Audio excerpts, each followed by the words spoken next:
أعوذ بالله من الشيطان الرجيم. بسم الله الرحمن الرحيم. Assalamu alaikum wa rahmatullahi wa barakatuh, and welcome on Youth Matters with me, your host, Sakina Habib. I wish you all a very blessed Khoshali Mubarak on the birth anniversary of the Lady of Light, Bibi Fatima Zahra, Salamullahi alayha. And this is a really happy moment for all of us. And amidst all this happiness, we should also consider what's going on around the world, and that is the atrocities that are taking place in Yemen, the massacre that is being happening because of Saudi Arabia, the Israel, US, and other coalitions. So we pray that Allah subhanahu wa ta'ala blesses all of us, and so that we can pray for all these people who are suffering right now around the world. Lots of things are happening around the world, and we thought that, right now there's a lot of course, violence going on around the world. But then also we should look at what's really happening in our homes. So, of course, there are a lot of topics that need to be discussed. For example, there's domestic violence, there's child abuse, and a lot of other traumas that people get inflicted with. But today, what we would like to focus on is related to our previous episode that we had conducted last week with a very special guest, Sister Sabira Kanji. If you remember, we had a conversation on parenting, how one should be as a parent, and the kind of various strategies that a parent needs to use in managing their children's behavior, and how we should be as parents. So today we will be going much more into depth, and we will be looking into various strategies that can be useful to manage our children's behavior. Before I would start, I would like to welcome Sister Sabira Kanji once again on board. Assalamu alaikum, Sister Sabira. How are you? And welcome on Youth Matters. Wa alaikum salam, Sister Sakina. Thank you once again for calling me. It's a pleasure, and Khoshali Mubarak to you and all my viewers. Thank you so much. And of course, it's a great day, and happy Women's Day, happy Khoshali Mubarak, and all of that. And Sister Sabira, before we continue into today's topic, I would like you to define what is behavior management, and what are the strategies that we need to consider when we look into children's behavior effectively. Yeah.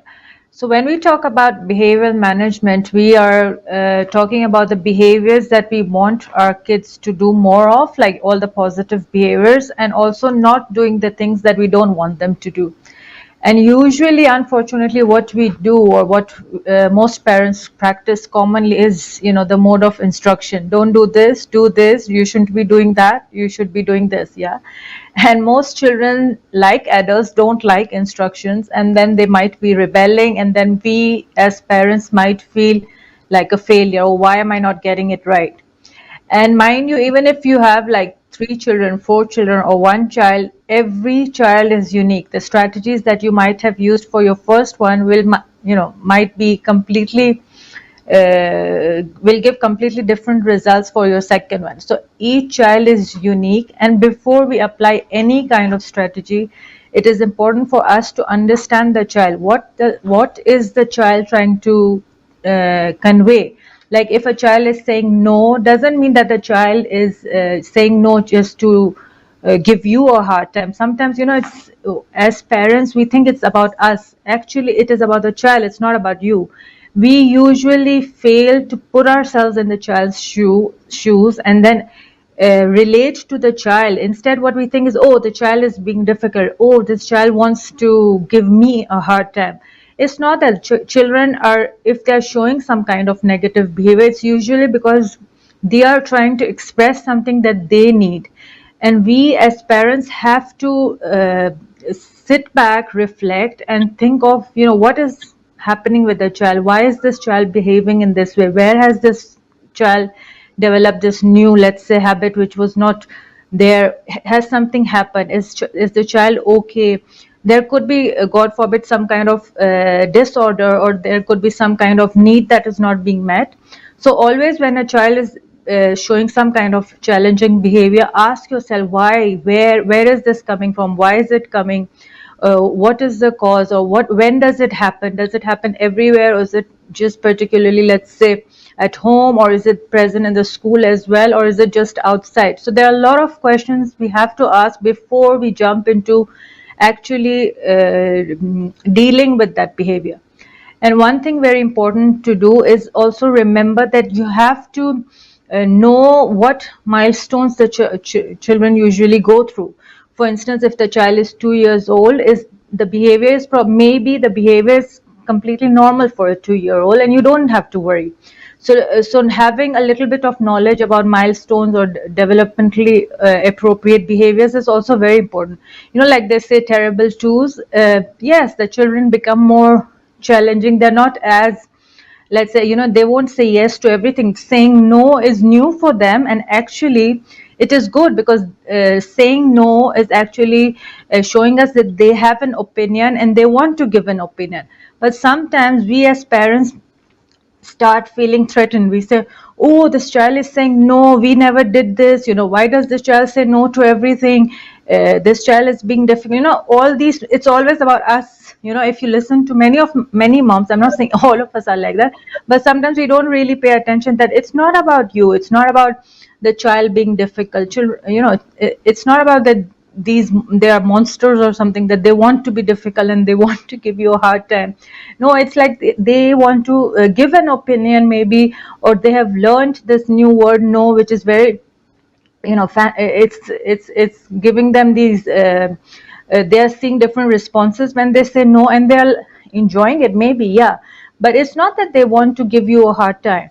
And whenever we want to teach any kind of behavior, or we want to increase the frequency of any good behavior, it's very important to remember that children learn through modeling. I think I said about modeling last time also, that it's not that you have to tell them what to do it, just do it, and then they learn by observing much better than by following instructions. So let's say if you want them to learn how to act when they are frustrated, you can actually model it. For instance, if you're stuck in traffic and you are really frustrated, instead of shouting at people or saying, oh my god, what a bad day I'm having, or why does the traffic have to be there when I have to, whenever I get out of the house, this traffic is always there, or why aren't people more sensible when they're driving? They are actually observing. When you are nagging, they'll also nag. Yeah, instead you could say, oh, mom's feeling so frustrated, let's take deep breaths. So you are, by taking those deep breaths, you're teaching them that it is okay to feel frustrated. But instead of, let's say, shouting or complaining, what I'll do is take deep breaths. And the child will also learn that next time when they are frustrated, they can take deep breaths. So you're modeling it rather than telling them, okay, do this and don't do this, don't scream when you're upset. That doesn't work. The minute you say don't, the children will do that.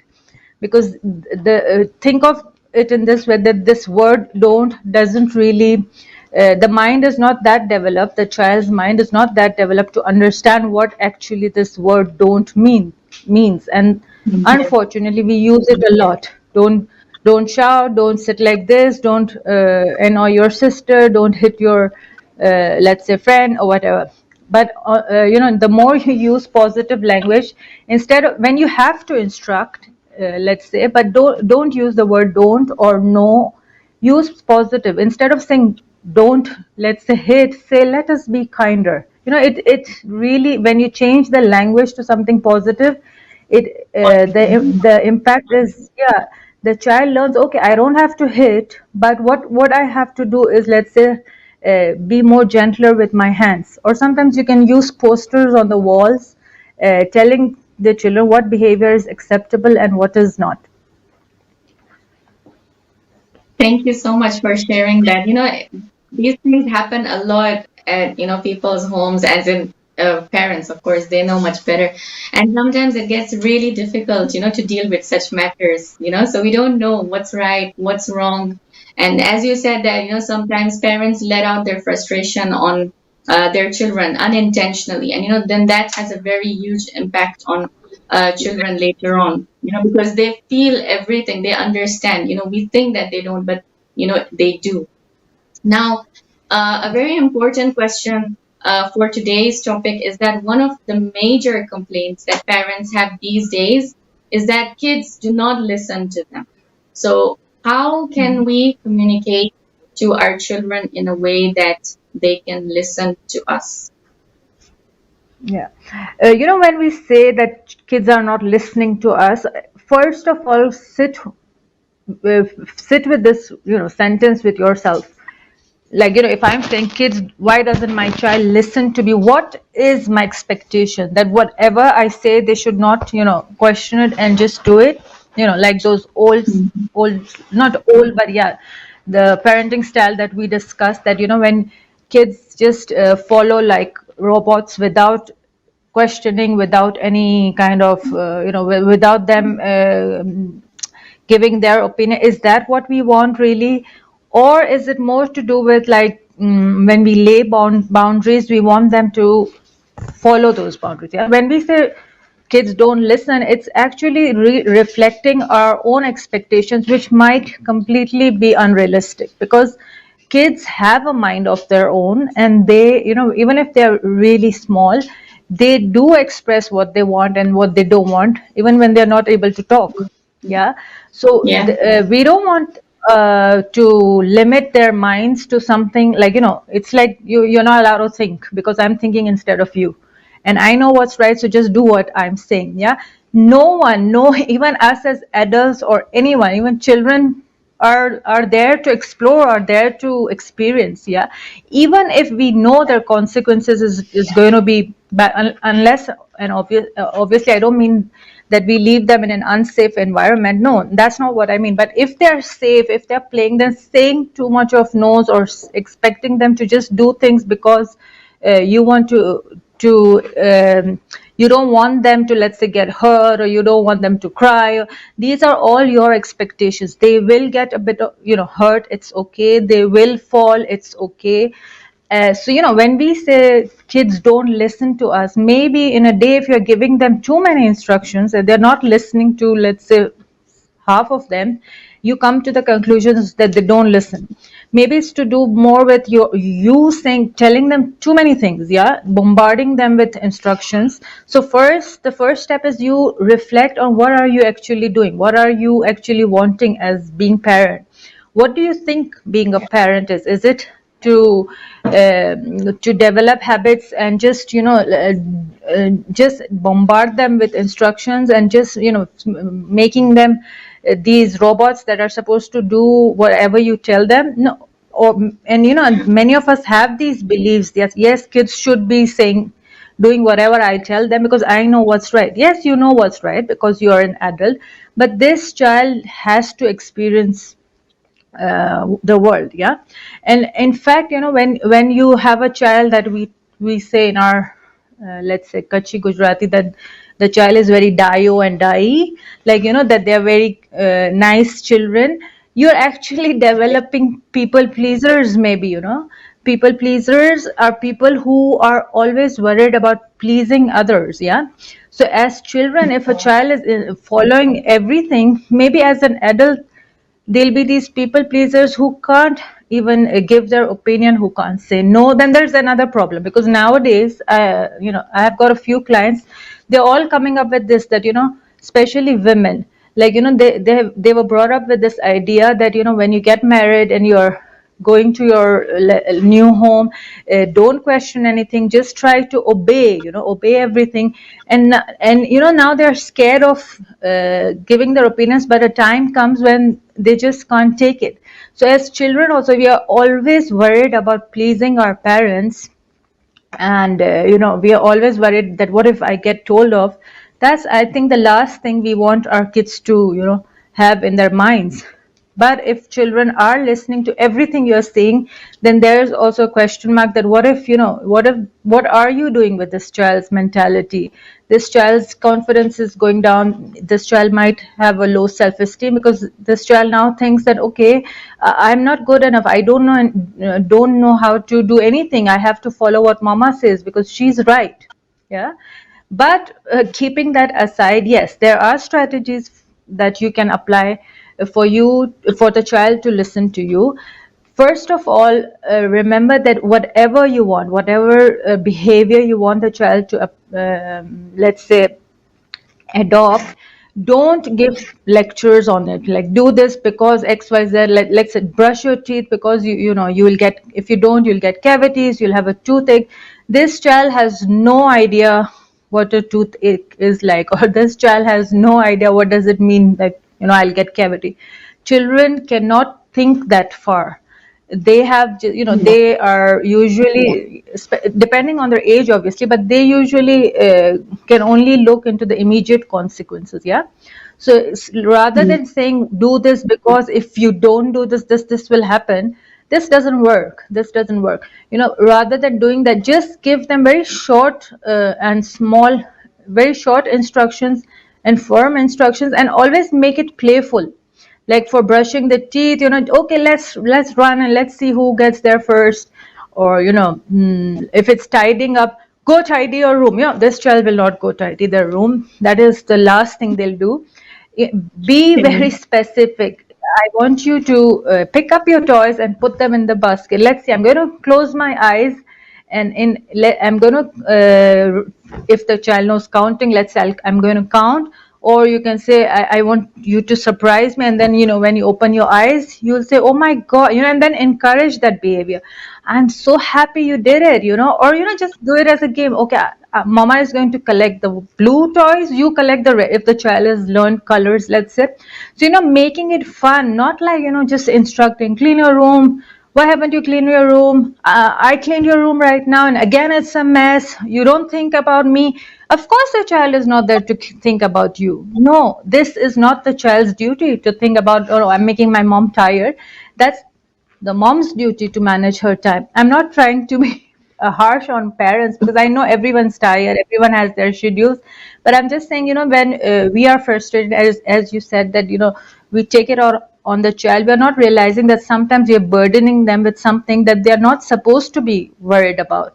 A child is not supposed to worry about what mom's going to think, what mom's what is mom going through. That is a mom's bag. It's the mom's baggage, and she has to, unfortunately or fortunately, deal it herself. Yeah, our baggage is our own baggage, but I don't want to undermine what mothers are going through. Obviously it is a very difficult job, and with all these parenting tips and Instagram pages and lectures like these, maybe sometimes we may go through this feeling of we are not good enough, or we are not doing a good job. That's the last thing I want mothers and fathers to feel.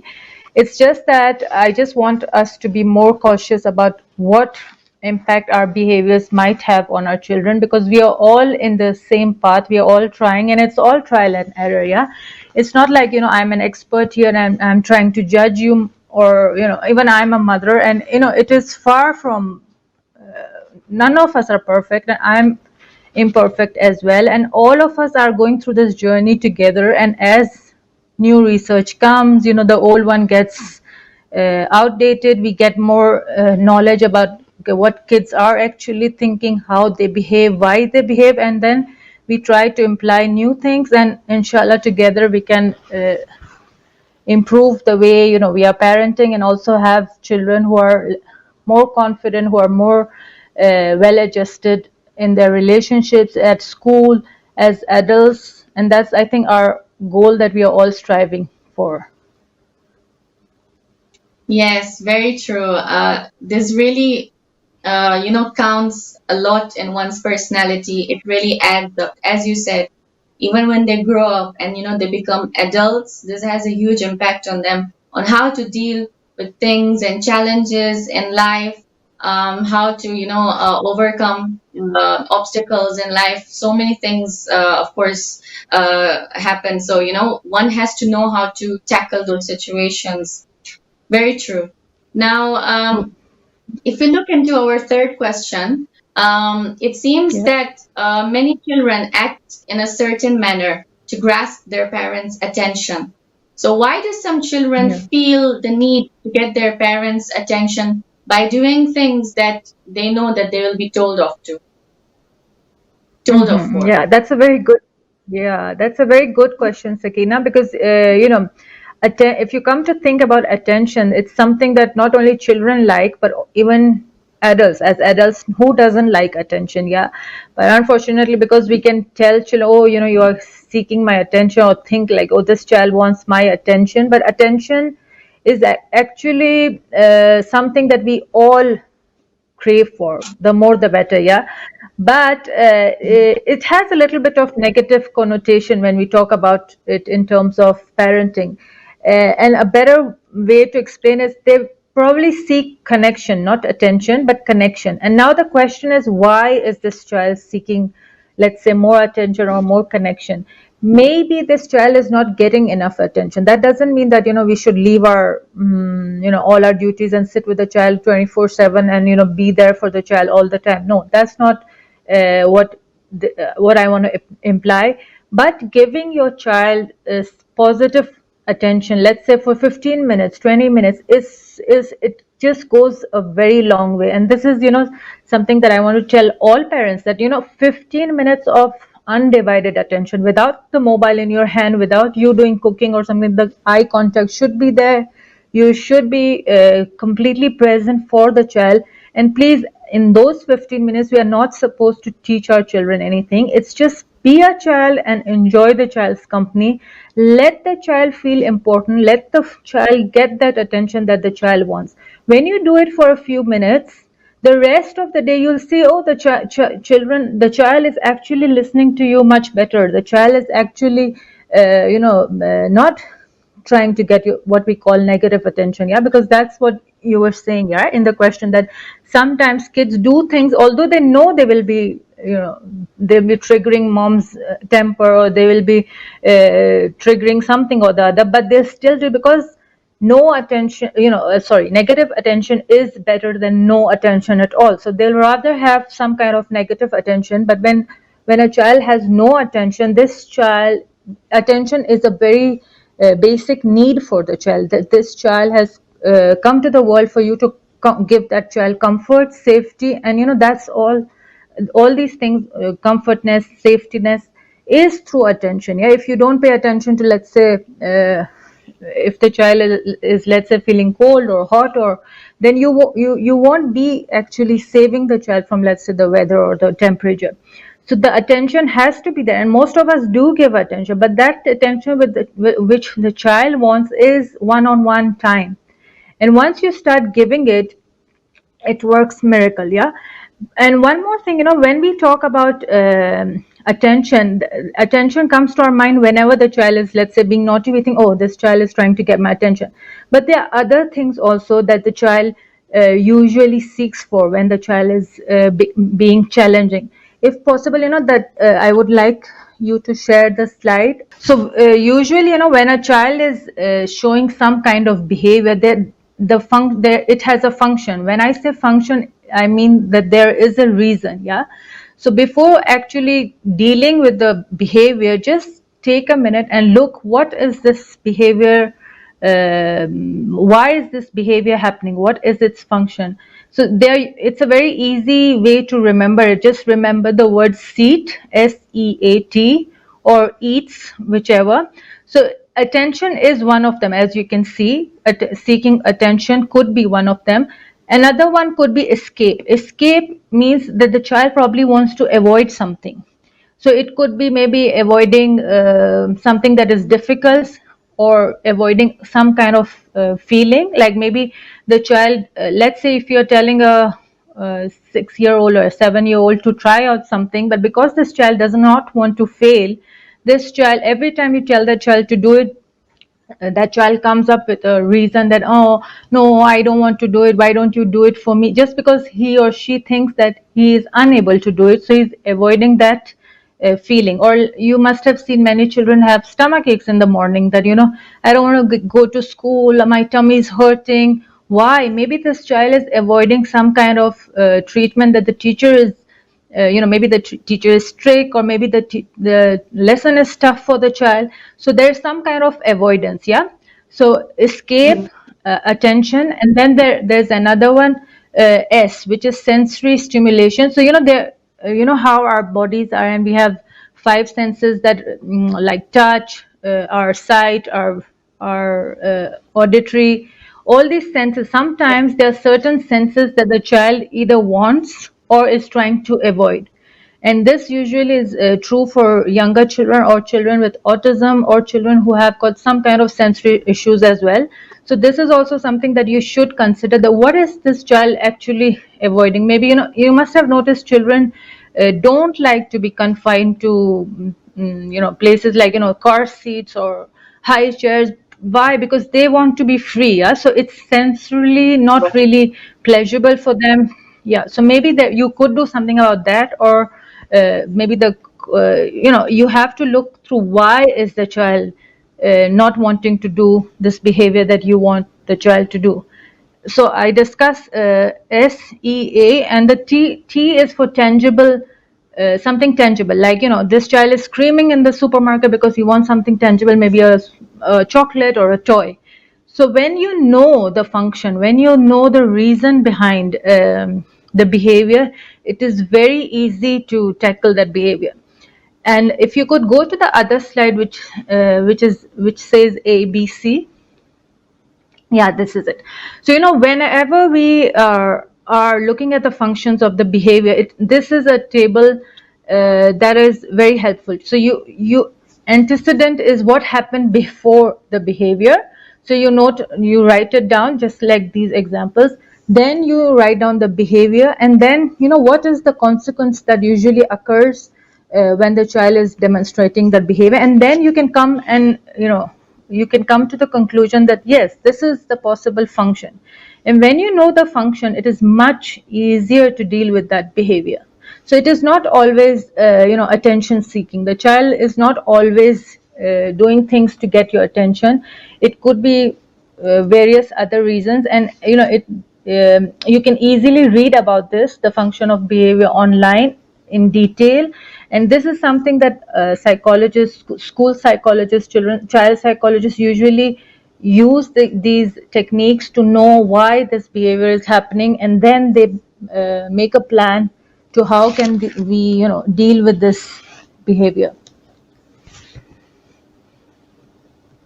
Okay, thank you, Sister Sabra, for sharing these beautiful visuals. I mean, yeah, they're very informative.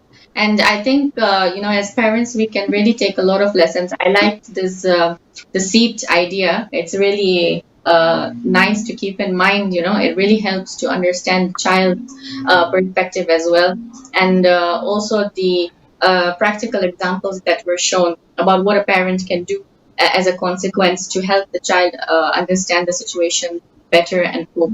Thank you for sharing those informative visuals with us. Now there is You're another welcome. thing that we have to talk about. Yes, that there are mixed views about using reward charts to develop good habits in our children. For instance, some parents, they feel that the charts are a form of bribery, and children will not indulge in positive behavior if they are not rewarded for their behavior. So, what is your view about such charts, and can you discuss how they can be utilized effectively? In my personal view, yeah, I am very much pro using these charts. And whenever anyone tells me that, oh, these charts don't really work, or these charts, they are short-term solutions, and the children don't, once they get their reward, they don't want to continue.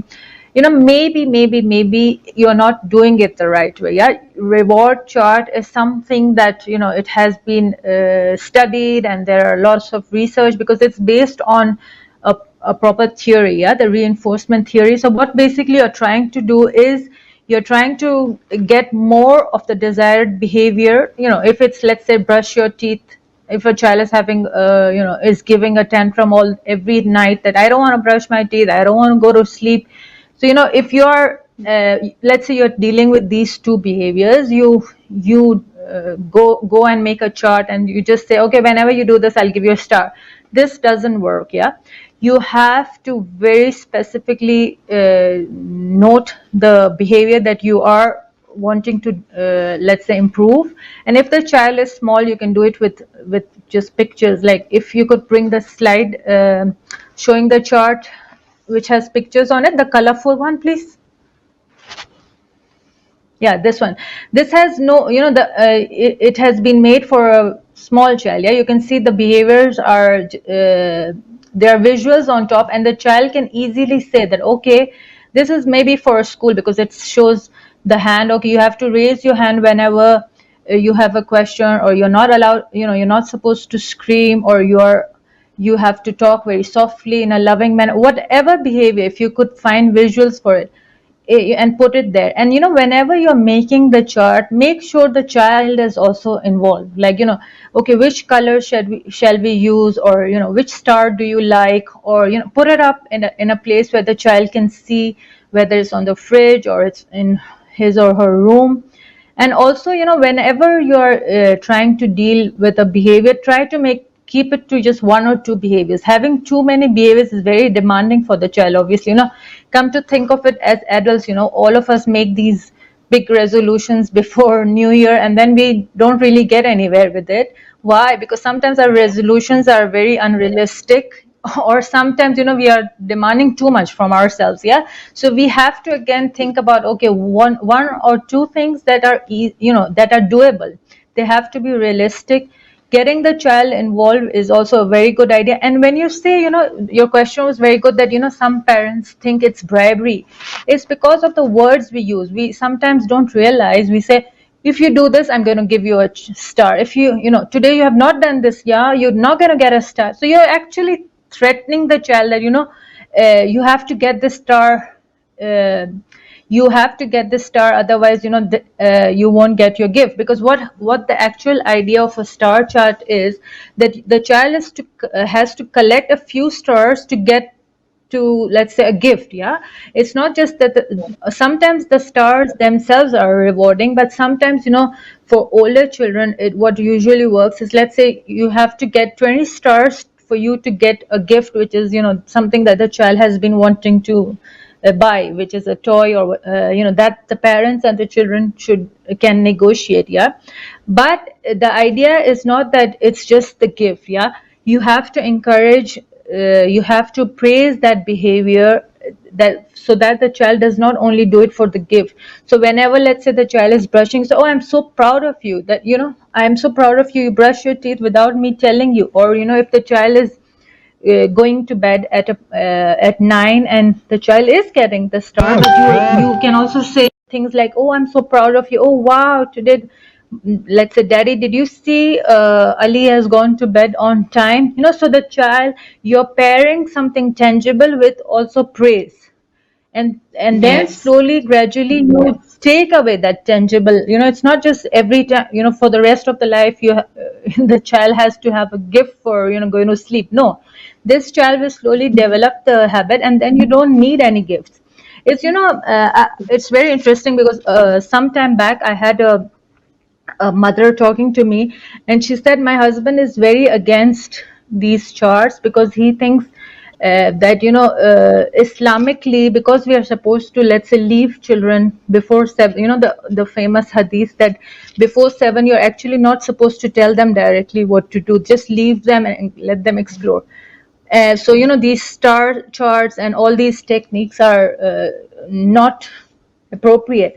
And during our discussion, I might be wrong, but what I think is, when we are giving them rewards, yeah, I think that is what Allah is also doing. Yeah, if let's say we didn't have a picture of Jannah in our minds, or we didn't look forward for sawab, then we wouldn't be doing any mustab things. Yeah, so she was like, her husband feels that when we are giving our children some kind of reward, the actual purpose is gone.